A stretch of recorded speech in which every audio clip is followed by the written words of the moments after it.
তেওঁলোকক যাক 50,000 টকা দিয়া হৈছে তো হাইকোৰ্টৰ নিৰ্দেশ আছে আমাৰ সংসদত যিখন কংগ্ৰেছে এক পাছ কৰিছিলে তাত লিখা আছে যে কিছুমান মানুহ যোনে 20-25 বছৰ ধৰি এটা জায়গাত আছে তেওঁলোকক যদি চৰকাৰে উচ্ছেদ কৰে তেতিয়ালে তেওঁলোকক সাময়িকভাৱে চলিবৰ কাৰণে টকা এটা দিব লাগিব সেইকাৰণে আমি যিখিনি বহুত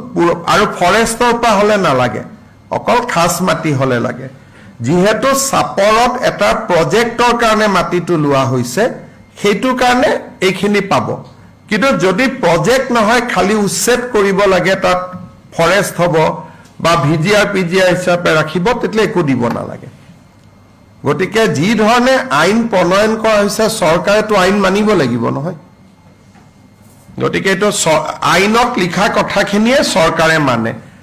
আৰু আমিতো এটো বিচাৰো এতিয়া আপোনালোকে খুদিব পাৰে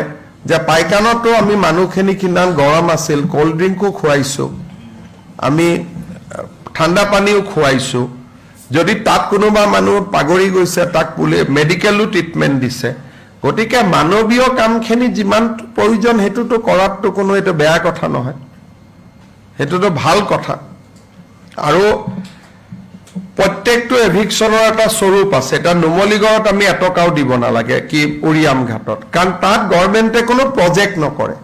কিন্তু যদি কোনোবা প্ৰজেক্টৰ কাৰণে মাটি লয় তাকতো দিবই লাগিব যি ধৰণে সুবিধা মানে যদি দখলদাৰীও হয় সি জিৰাত পাব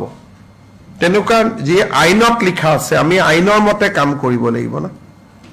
ফৰেষ্টত নালাগে ভিজিআৰত নালাগে পিজিআৰত নালাগে এনে যেনেকে আমি গুৱাহাটীত শিলখাকুত উচ্ছেদ কৰিছিলো তেওঁলোককোতো আমি দিছো যদিও মাটিটো তেওঁলোক তাতে বহিহে আছিলে গতিকে আমি যিটো আইনত যি লিখা আছে আৰু এখন সংসদৰ আইন কংগ্ৰেছৰ দিনতে পাছ হোৱা আইন গতিকে আমি আইনৰ মতেটো যাব লাগিব মুখ্যমন্ত্ৰীয়েতো আইন ভাঙিব নোৱাৰে